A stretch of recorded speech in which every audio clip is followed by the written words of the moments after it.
Hola, ¿cómo están? Una vez más nos encontramos aquí en Refresh, una historia peronista, para hablar de temas olvidados. Son cosas olvidadas, dice un tango que también está olvidado.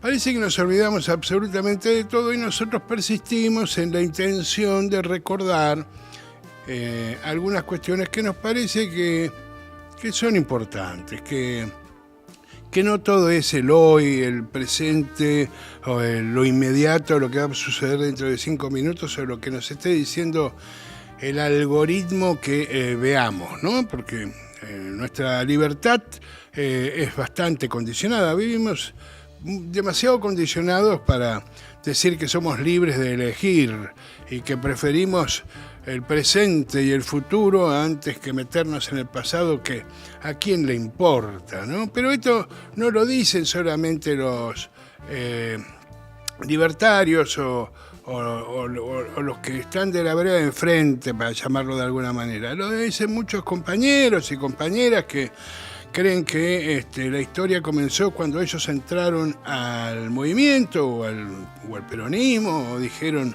estamos militando, yo soy un militante del peronismo. Bueno, yo les digo a todos y a todas que en realidad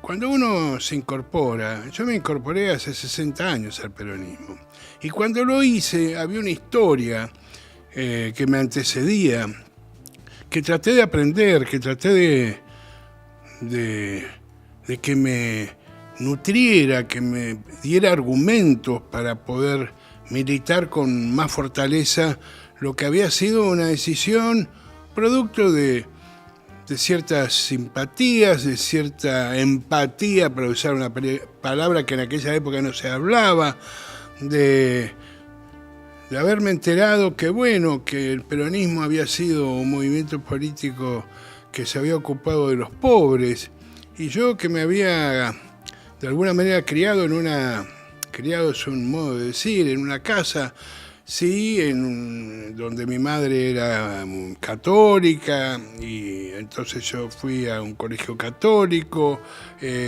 a un colegio parroquial, eso sí, no ninguno de alta alcurnia, de donde salen los peores. Era un colegio parroquial del barrio Montserrat, convivíamos, era casi un colegio público. Lo único que tenía era el crucifijo y una clase de religión, obviamente católica. Pero no era agobiante, ni mucho menos, ni te estaban taladrando la cabeza, tratando de meterte el crucifijo por donde fuere. Así que me crié en un colegio que tenía chicos de barrio, chicos que vivían en los conventillos de la zona, como un amigo al que conocemos. Somos amigos de alguien que era conocido como el hijo de la planchadora, gente muy humilde que estaba en ese. Bueno, yo me fui vinculando a todo eso y por algún lado, de alguna manera, me enteré que el peronismo había sido un movimiento que había reivindicado a esa gente, que le había dado a los que menos tenía la posibilidad de ascender socialmente, que había construido casas, que había regalado juguetes a los chicos de todo el país, a los que nunca en su vida habían recibido un juguete. Bueno, ahí el peronismo me fui enterando de pequeñas cositas. El peronismo ya tiene casi 80 años. El peronismo no empezó también en el 2003, ¿eh? Para aquellos que creen que empezó en el 2003 con Néstor y Cristina, no. Néstor y Cristina son una expresión superadora de lo que había sido el anterior peronismo que habíamos tenido. Y recuperó las banderas del 45 al 55, recuperó la idea de trabajar por una patria justa, libre y soberana. Bueno, así que siempre hay algo que aprender del pasado.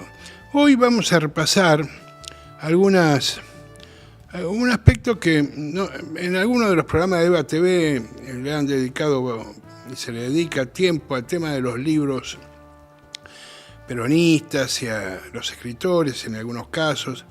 Esto no intenta más que ser un recordatorio, inclusive hoy, por estas horas y desde horas más tempranas, las librerías de Buenos Aires están viviendo lo que se llama la noche de las librerías. Entonces hay ahí una cantidad enorme de personas yendo y viniendo, hay espectáculos, hay cosas organizadas, muy lindo. Son esos días fantásticos en donde la gente va, se conecta de una manera distinta con el mundo del lugar donde en este caso se venden los libros.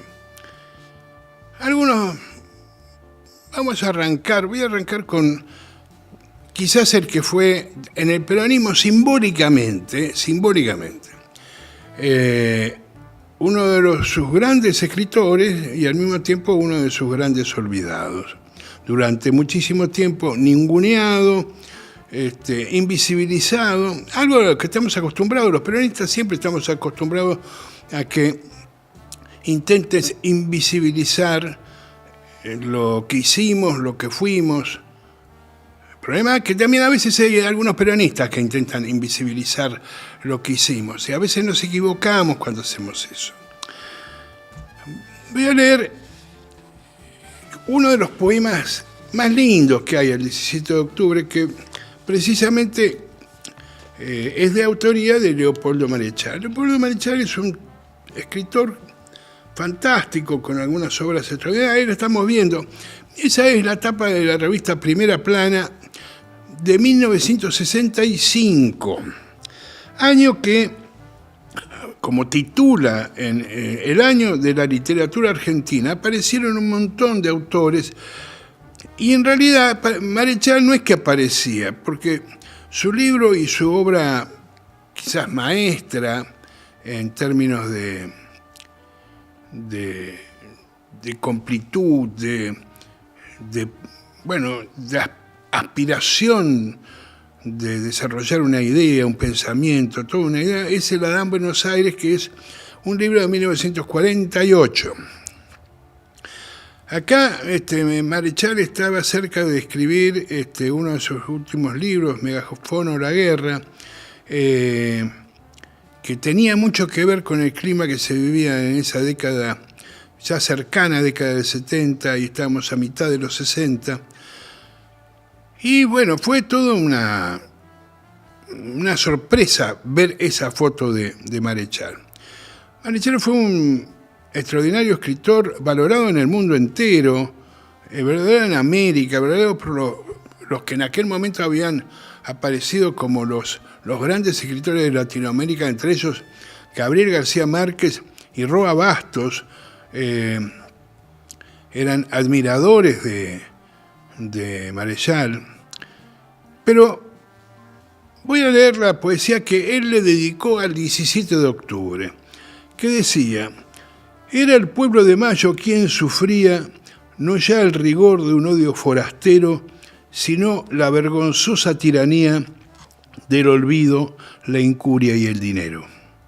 El mismo pueblo que ganara hundida su libertad al filo del acero, tanteaba el porvenir, y en su agonía le hablaban solo el río y el pampero.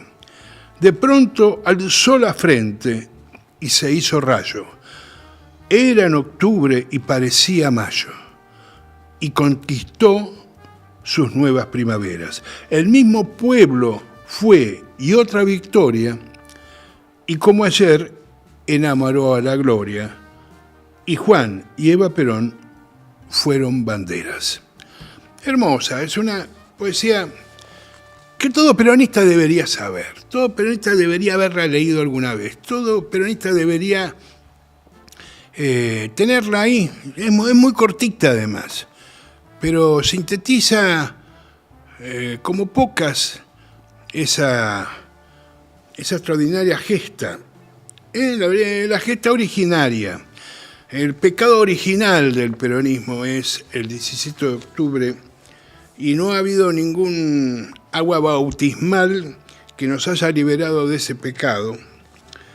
Yo voy a leer para que algunos que no lo sepan, porque en general son nombres que están como olvidados, escondidos en el arcón de los recuerdos de algunos y para otros directamente no significan nada. Y es muy posible que no signifiquen nada a partir de hoy. No pretendo que nadie haga un cambio copernicano en su contacto con cierto tipo de literatura. Pero en la medida que podamos, comentaremos algunas cosas. Voy a decir algunos nombres que fueron peronistas, que escribieron, que fueron poetas, grandes escritores también. José María Castañeda de Dios, Claudio Martínez Paiva, José María Fernández Unzaín, Enrique Olmedo, Julia Friruski Farni, que fue quizás para algunos los que llegaron a ver las novelas de Migré allá por los años 70, en alguna de ellas, no me acuerdo si Piel Naranja o alguna de los grandes éxitos de las telenovelas, ahí la estamos viendo a doña Julia Friruski Farni, había nacido en Ucrania, vino de muy chiquita a la Argentina y bueno, tuvo una intensa actividad literaria a lo largo de toda su vida, pero obvio, después del peronismo, de la que fue parte, fue inclusive amiga de Evita, la trató durante la vida de Eva Perón. Después entró en una especie de olvido, como entraron en el olvido prácticamente todos los peronistas, porque, a ver, para que nadie se equivoque, no se fue... muchos no se fueron, muchos se quedaron. Los que se fueron se tuvieron que ir porque tenían su cabeza tenía precio y nada, simplemente lo digo para algunos desmemoriados.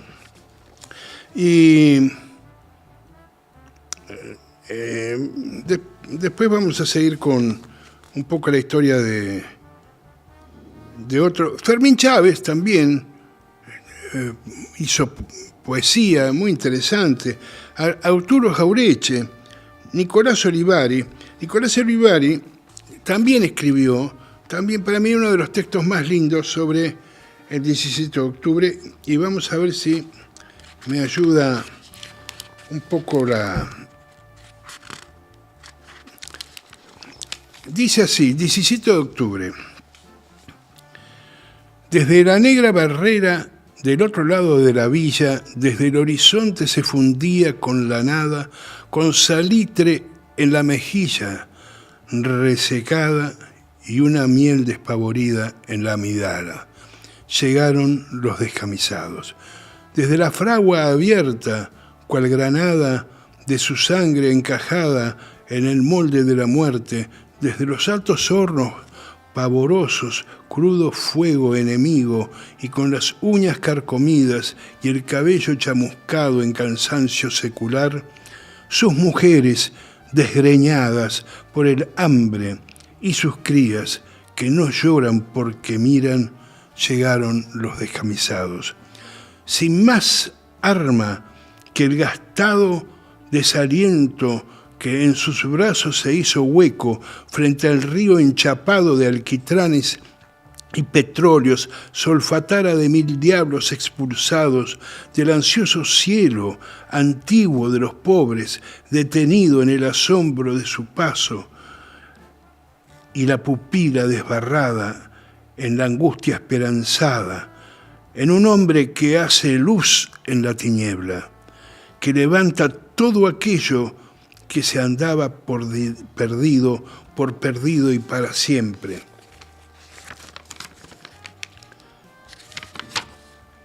Llegaron los descamisados. Desde el otro lado de los puentes destruidos por la mano codiciosa de los despechados, con un grito silencioso en la grieta de los labios, clamoroso, esperanzado, latir azul celeste en las venas que se crispan, levantando los racimos de las manos hacia un hombre presentido que vibraba delicado, llegaron los descamisados. Desde el taller cerrado y la fábrica, con su cara clausurada a la bondad, patinada en el antiguo sudor de sus familiares, invadieron la ciudad y el grito fue invadiendo las conciencias hasta hacerse claridad.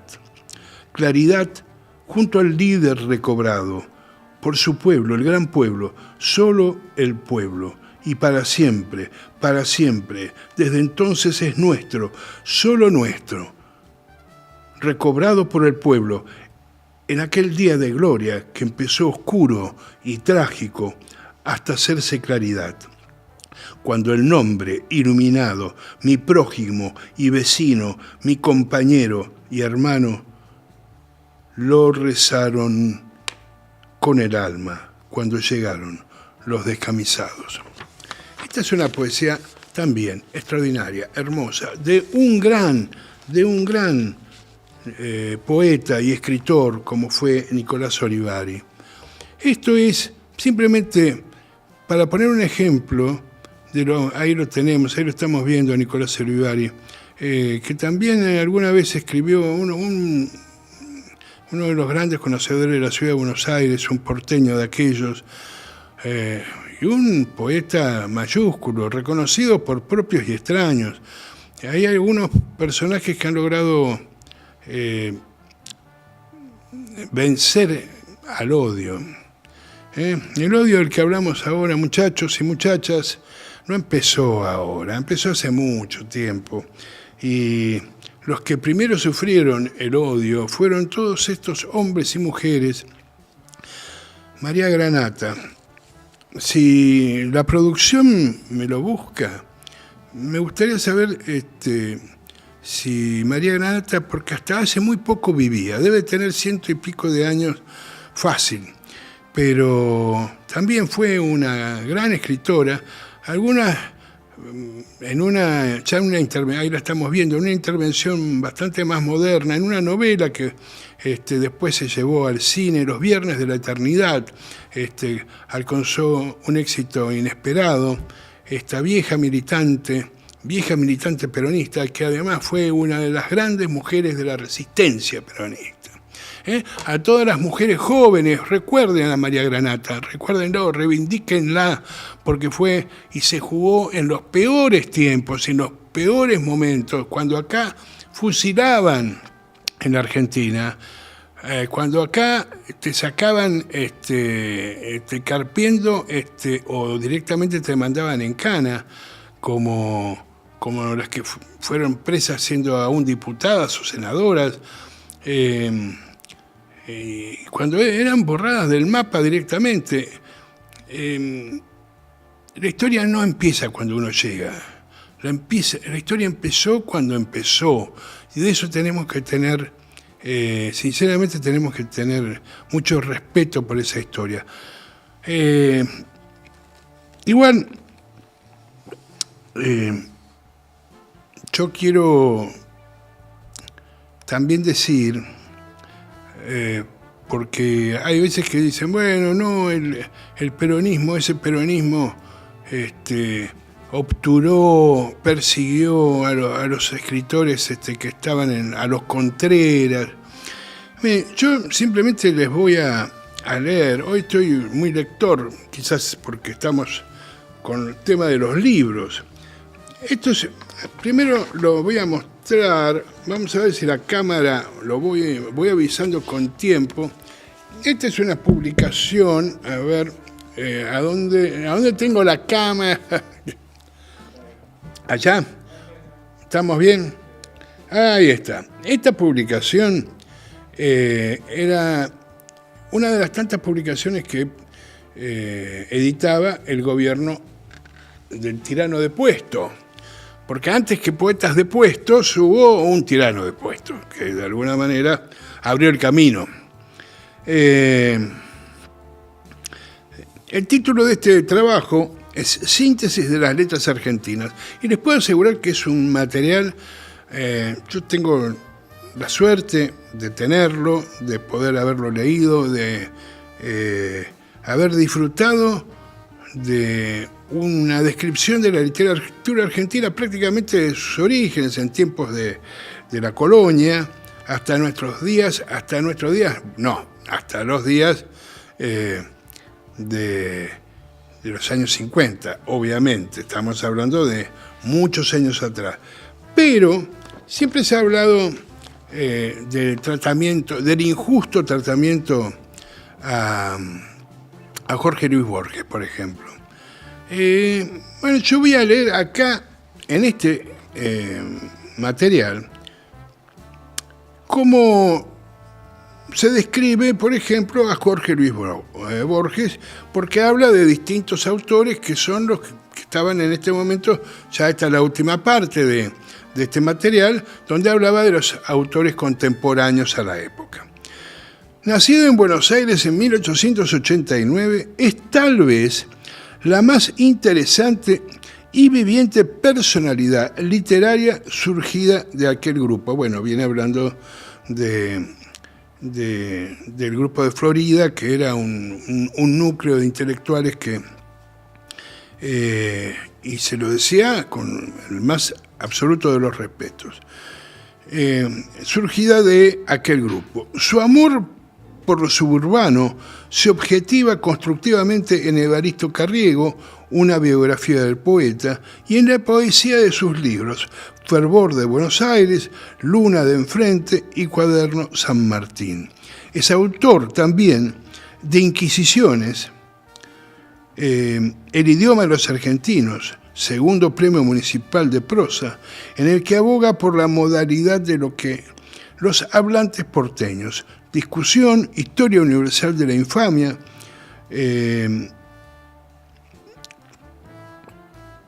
antología de la literatura fantástica en colaboración con Silvino Campo y Adolfo Bioy Casares, El jardín de los senderos que se bifurcan, El Aleph y recientemente Otras Inquisiciones.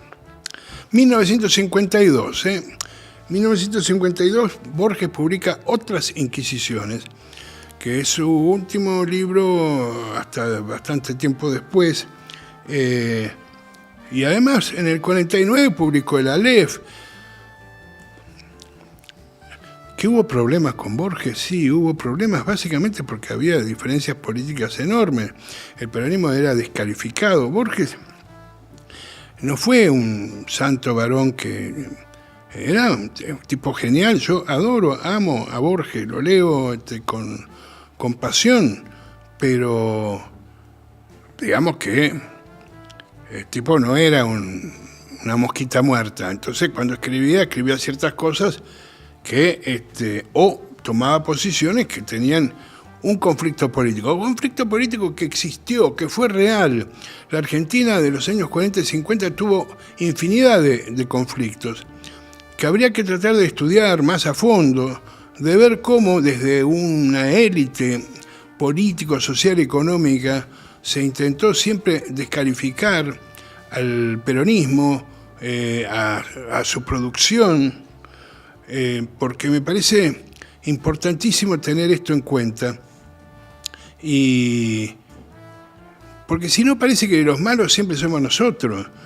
El peronismo es malo, el peronismo es el que destruye las cosas, el que quemó las iglesias, no sé, la cantidad de barbaridades que... Sin embargo, Jorge Luis Borges, tan denostado, tan perseguido, sin embargo, tiene esta crónica que me parece que ha sido muy clara, muy objetivo, nombra prácticamente todos los libros que estamos en este momento, bueno, que son casi, diría, las grandes obras de Borges, más allá de todo lo que escribió Borges, que escribió hasta las patadas. Hay también críticas o crónicas de lo que en este material sobre otros autores, Ricardo Molinari, que todos los que voy a nombrar fueron todos decididamente antiperonistas. No estamos hablando de tipos que González Lanuza, Nora Lange, que había sido era la esposa de Oliverio Girondo, Carlos Mastronardi, no tengo tiempo, pero si lo tuviera, les leería la crónica sobre cada uno de estos escritores y van a ver que es no elogiosa, ultra elogiosa, con una síntesis perfecta de su obra, por lo menos hasta ese momento. Y después, bueno, lo menciona, sí, a Nicolás Olivari, figura central del Grupo Boedo,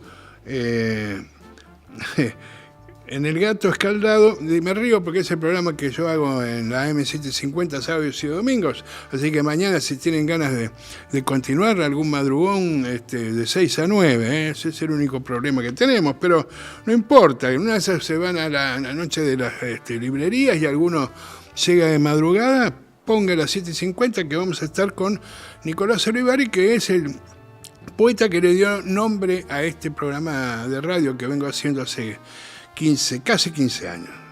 Bueno, podríamos seguir con la lectura de este material, pero no se olviden, esto era material oficial que se repartía en todos lados para que todo el mundo tuviera noción de lo que el peronismo pensaba de la literatura, de los escritores y todo lo demás. Y vuelvo a decir, no estoy negando que haya habido conflictos, pero si me preguntan quién tiró la primera piedra, no les quepa ninguna duda que fueron ellos. Hay una poesía de Silvino Campo, después del 17 de octubre, que no la voy a leer porque me parece, pero es la síntesis del odio. Es la síntesis del odio que después, bueno, se proyectó en el tiempo. Pero no voy a seguir hablando yo, que ya hablé demasiado y que, como siempre, los aburro, sino que gracias a la magia de la televisión, no, a la magia de la materialización, acá está Juan Martín Chipano con nosotros. ¿Cómo estás, Juan Martín? ¿Cómo estás, César? Sé que tuviste algunas cuestiones que tuvo que resolver, no siempre se puede llegar a puntual. Yo lo he sido toda mi vida. No, es una gran mentira. Yo no llegué, creo que puntual a ningún lado. Sí, a mi casamiento y 2-3 cositas más y para de contar. Y mejor no hago la lista porque después me van a pasar la factura, especialmente en mi hogar. ¿Cómo estás, Juan? Hemos hablado un poquito, he leído algunas cositas del 17 de octubre de Marechal, en el poema de Nicolás Olivari, el 17 de octubre, que me parece una maravilla. Y estábamos ahí explorando un poco este tema de cómo fueron olvidados, cómo fueron relegados personajes como Leopoldo Marechal. Y me gustaría que, para ir al hueso, me hables un poco de Marechal. Bien, bueno. Más allá de este poemita que leí en este libro, que es muy interesante, recomendable para los que quieran tener, bastante reciente, se consigue este libro, que, a ver, la cámara, muy bien ahí, me siento un conductor de televisión. Bueno, este libro tiene adentro una gran selección de poemarios y de textos de prácticamente todos los que de alguna manera han sido escritores, poetas, escritores hombres y mujeres, poetas y poetas, hay que ser poetas, hombre o mujer, que de alguna manera tuvieron que ver con el peronismo. Así que... Bien, bueno, antes que nada, perdón la demora. Este tema me parece maravilloso, ¿no? El título del libro que vos mostrabas, Poetas Depuestos, ¿no? Que Marechal se llamaba a sí mismo el poeta depuesto.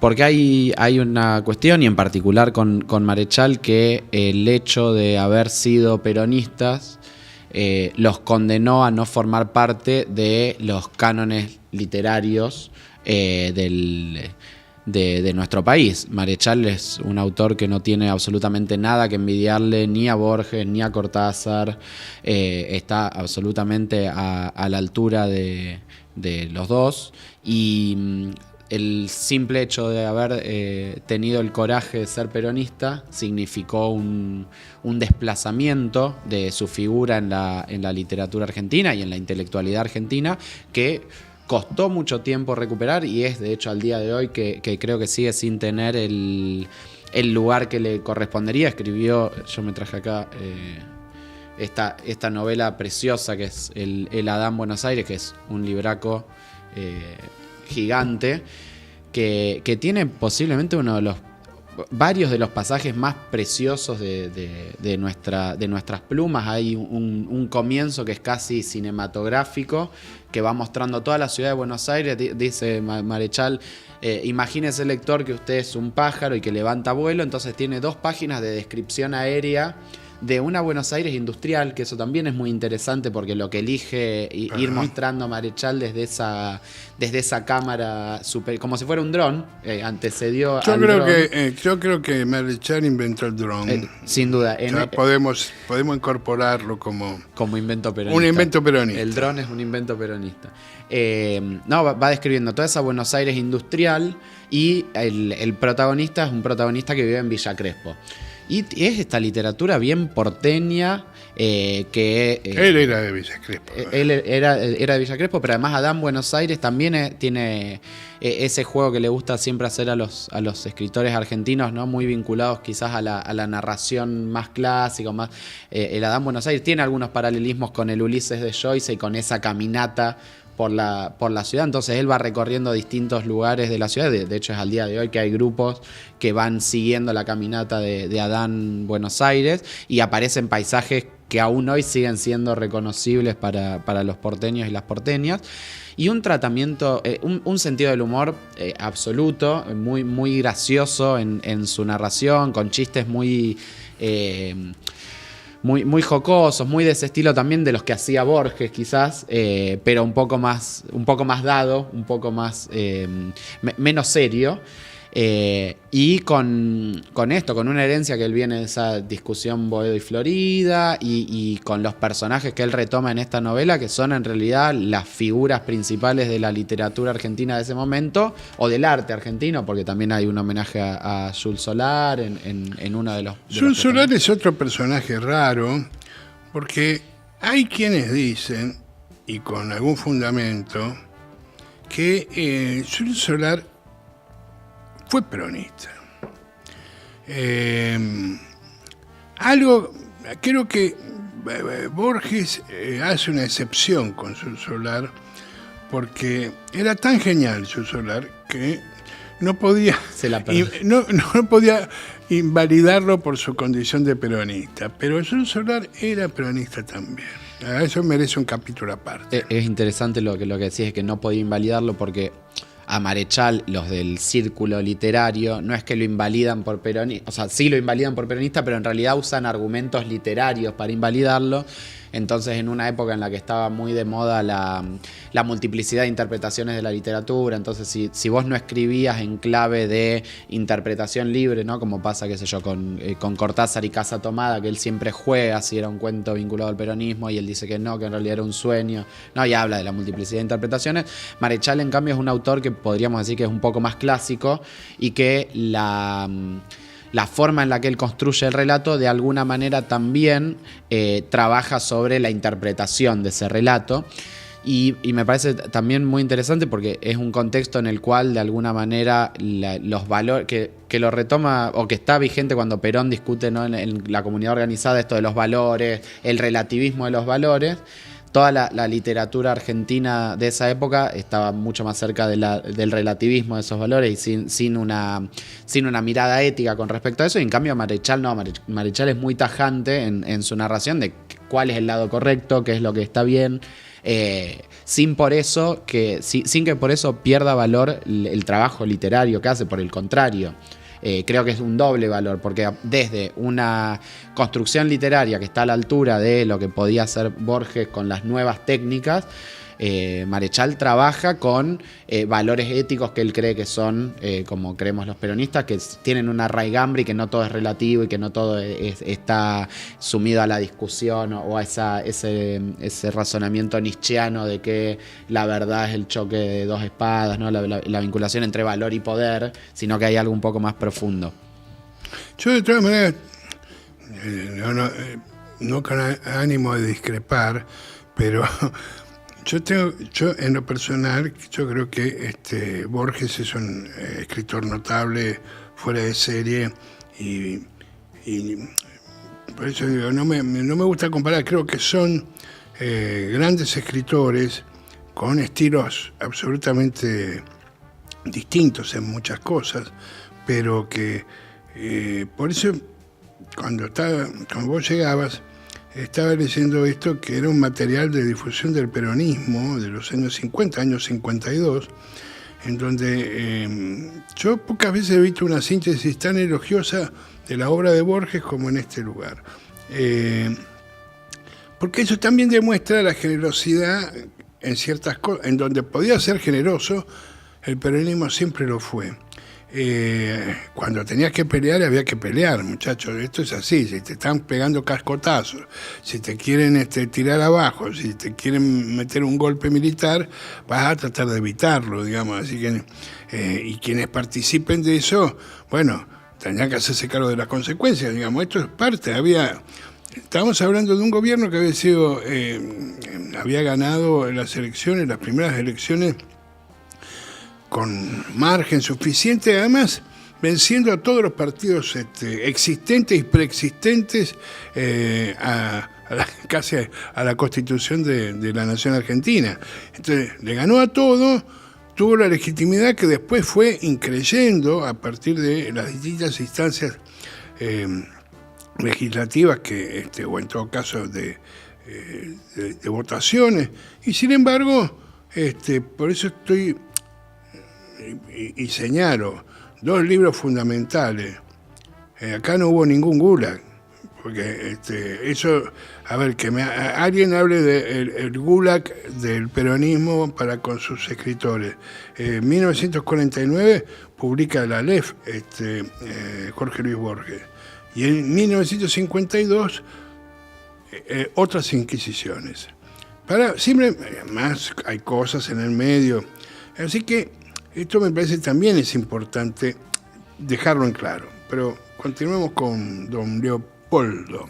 No, yo comparto, no es una discrepancia, para mí Borges es un escritor de otro nivel, pero sí cuando menciono que está a la altura, quiero decir, o sea, entra en el grupo selecto de grandes escritores argentinos. Totalmente. Sin ninguna duda, pero fue relegado por su condición de peronista, usando argumentos que no tienen que ver, o sea, encubriendo la verdadera razón con otros argumentos. Y Marechal, bueno, además de Adán Buenos Aires, que es una novela, eso, que es para leerla y divertirse, y que trabaja, como decía antes, con los propios protagonistas del arte de ese momento. De hecho, hay un personaje que también lo evoca Borges. Sí. Tiene otra novela que es preciosa, que es El banquete de Severo Arcángelo, que esa es mucho más graciosa, y este libro precioso que es Megafono la guerra, que es directamente ya una declaración, un manifiesto político en forma de novela, y que quizás anticipatorio también, anticipatorio, ¿no? Sí. O por lo menos la capacidad que tienen a veces los escritores, los creadores, de ver lo que otros no ven, lo que está pasando en la sociedad, ¿no?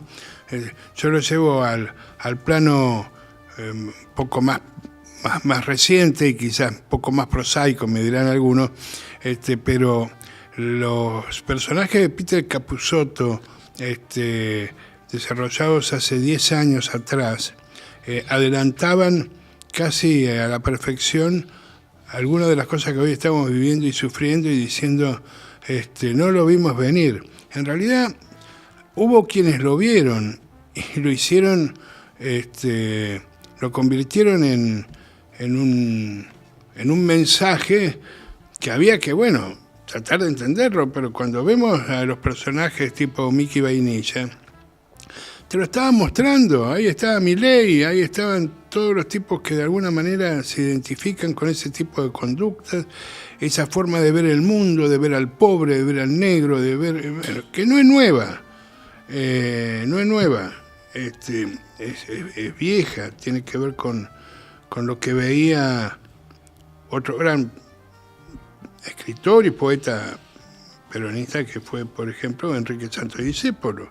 Toda su literatura tanguera previa a los años 50 o los 40 tiene que ver con eso, con la denuncia es una poesía de denuncia. Quieren buscar algo más tremendo que Gira Gira, que bueno, todos los temas, desencuentro, sería largo y nos desviaríamos un poco del tema. Sigamos con... No, ahí estaba buscando una frase de Megafón que me parece que además viene muy bien también en este momento. Lo que está discutiendo el protagonista con otro de los personajes y le dice: yo en tu lugar buscaría en el pueblo la vieja sustancia del héroe. Muchacho, el pueblo recoge todas las botellas que se tiran al agua con mensajes de naufragio. El pueblo es una gran memoria colectiva que recuerda todo lo que parece muerto en el olvido. Hay que buscar esas botellas y refrescar esa memoria. Bueno, sí, además de que es un libro anticipatorio en su época, es el día de hoy que uno sigue encontrando esos mensajes con una permanencia absoluta. Es que estos libros tienen, ¿por qué pasan a la categoría de clásicos, como diría Italo Calvino?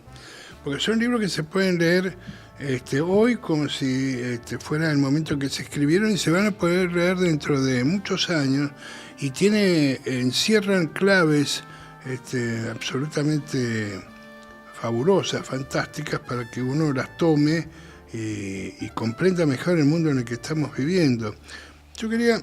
Este es un libro también, ¿no? Estamos llenos de libros. Este es un libro, a ver, ¿para dónde apunto? ¿Está bien ahí? Ahí está. Este libro, Ernesto Goldar fue un extraordinario, fue sociólogo, fue un ensayista, y este libro fue uno de los primeros, quizás, el peronismo en la literatura argentina, de 1971. Este ejemplar revela mis compras. Yo puedo armar una especie de cronología de mi vida viendo las cosas que compré y en el año que la compré.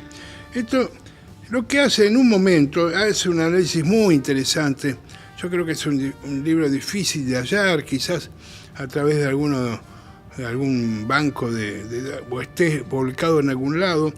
Yo lo recomiendo profundamente porque en general este tipo de comparaciones no se hacen, pero estereotipos y maniqueísmo es el título del capítulo 7, y entonces divide en dos columnas textos del mismo autor, pero de un lado lo que está bien y del otro lado de lo que está mal.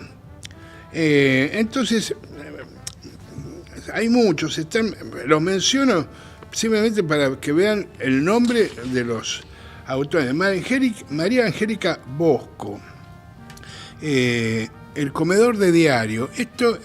María Angélica Bosco fue una escritora argentina importante en los años 30 y 40, y obviamente bien gorila. Entonces, que en la columna del bien, él decía: Adela bendecía las inquietudes políticas de su hija porque la vinculaba a gente con apellidos sonoros. Lo que estaba mal para María Angélica Bosco, también en el mismo libro, El comedor de diario, empieza con dice: viejo, ñato, hablaban con entusiasmo de su próximo viaje a Norteamérica, disentían del precio del bisón y del astracán, hacían collares y aros de oro con el traje de baño. el ingrediente mayor de las reuniones de los Lambertini lo constituyen los apellidos extraños, gente con vinculaciones en el gobierno. Es decir, había una descalificación por conducta. David Viñas no se quedaba en el último de los mantinfierristas. Hay un párrafo que dice directamente, acá no hay una columna que diga bien, directamente está la columna del mal. El chico del incensario dio un brinco en medio de la rueda, rascándose los sobacos y pegando unos saltos de canguro. Podríamos seguir, pero voy a ir a un texto que me parece interesante porque es un clásico de la literatura antiperonista, escrito por Beatriz Guido, que es ¿dónde lo tengo? El incendio y las vísperas. Entonces, por un lado, en el lado del bien, ella hace una descripción de su hermano, ¿no? Entonces, en realidad dice, de un familiar, su hermano es todavía hermoso, mantiene su cuerpo de deportista tostado por los largos ritos al sol, invierno y verano en el solarium del Jockey. Inés se detiene para admirar a su madre, es hermosa también, a las 5 de la tarde, combina sus alhajas de modo que favorezcan su piel a cada hora del día. No le perdonó a Sofía que pronunciara la palabra gastritis. Bueno, este es la parte del bien. Esto es todo lo que está bien para Beatriz Guido. El mal. Mirá, personalmente yo tengo una deuda con Perón. Me sacó de la cárcel. Llevaba 5 años y estaba condenado a 10. ¿Entendés? Me salvó de 5 años de gallola. Me habían condenado por estafa. Cierto, no soy un angelito. Bueno, después dice, los hombres pequeños e insignificantes atravesaron la puerta por delante del silencioso y sorprendido mucamo. Durante toda la noche no se quitaron los sombreros y custodiaron devotas junto a su pecho carteras, guantes y bolsos de fiestas. A ver, era una descripción despreciativa. Cuando nosotros hoy hablamos de las redes sociales y de las redes sociales que construyen sentido común, en donde vemos cómo se trata un tema, cómo se denigra a alguien, a través de qué, a través de fake news, a través de directamente de opiniones descalificativas. Esto era en la literatura argentina, ya la encontramos, ya estaba. Estos libros iban construyendo el pensamiento de las clases medias argentinas. Quien de esto habló y mucho, y muy bien, y explicó muchísimo, con mucha claridad, como siempre, fue Arturo Jauretche, que fue un grande en todo sentido, pero además tuvo la maravillosa capacidad de explicar a todo el mundo los cholulos que eran realmente los sectores medios. No me acuerdo si es hablando de la novela de Beatriz Guido, que hace cuando empieza a analizar en el medio pelo los tilingos y todas las categorías sociológicas, y cita la novela y le dice la autora, este subproducto de la educación, el adjetivo que eligió para este tipo de escritoras que usaban esas novelas, que además estaban construidas. Él hace todo un análisis, ¿no? Porque son tilingas, porque no tienen conocimiento efectivo de lo que hacen las clases altas, entonces inventan unos universos en los que la clase alta no sé qué cosa, para después denigrar también al resto de los sectores, pero desde una mirada tilinga, desde una mirada del querer ser y no ni siquiera del ser. Y lamentablemente esto fue construyendo pensamiento, fue construyendo sentido común, fue construyendo de opinión pública. Siempre hemos lidiado contra este tipo de cuestiones y por eso hoy hemos tratado. Lástima que dejaremos para otra oportunidad continuar contigo profundizando el tema, pero ya se nos va la hora, así que pero creo que ha sido importante. Hemos tratado de rescatar, no del olvido total, porque están en el olvido. Hagamos un esfuerzo, no cuesta nada, repasar, buscar en algún lugar. A veces perdemos tanto tiempo, ¿cómo se dice?, scrolleando, tanto tiempo perdemos scrolleando con los celulares, cualquier pelotudez. Tomémonos un ratito, busquemos, también utilicemos la tecnología, pongamos Google, pongamos escritores peronistas, poetas depuestos, y nos va a tirar alguna nota, algún artículo, algo que nos van a tratar de explicar, por lo menos darnos una idea, recordarnos algunos nombres que merecen estar no perdidos en el arcón de los recuerdos, sino presentes, porque gracias a ellos también, y a su resistencia silenciosa en algunos casos, y a su obra en definitiva, también nosotros estamos acá. No estaríamos acá si no fuera por todos los que estuvieron antes. Y los que estuvieron antes no empezaron hace 15 años, ni hace 20, ni hace 30. Empezaron hace casi 80. Y todo eso es nuestra historia. Nosotros cuando entramos al peronismo no tenemos derecho al inventario. Nosotros la tomamos desde que arrancó hasta con todo lo que hay adentro, con todo lo bueno, con todo lo malo, pero sin duda todo lo bueno es mucho más, y por eso mismo hoy siguen tratando de hacer lo mismo que hicieron desde el primer día, es hacernos desaparecer.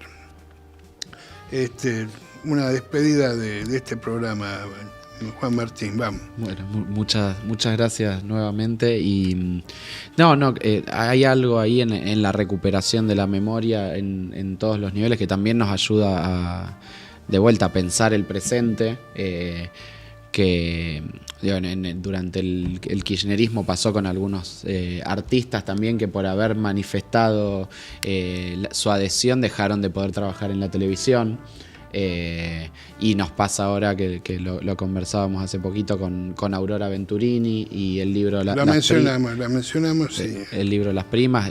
Hay un retorno permanente a la persecución y al intentar imponer el olvido, pero lo que se olvidan es, como decía Marechal, ¿no?, que el pueblo es el que guarda la memoria. Guarda la memoria en esas miles y miles de botellas que hay y que recoge para seguir haciendo y construyendo este camino que nos tiene que llevar indefectiblemente a una nueva victoria.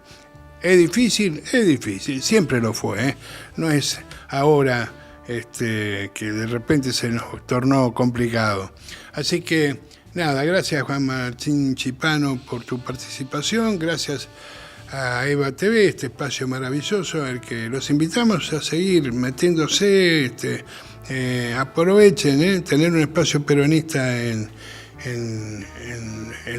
los streaming, no es cosa de todos los días. Y esto sí, está todos los días y tenemos una programación de la Gran 7, evatv.com.ar, afiliate, participá, danos tu apoyo para poder seguir con esta tarea y poder llevar una vez más nuestras banderas a la victoria. Chao.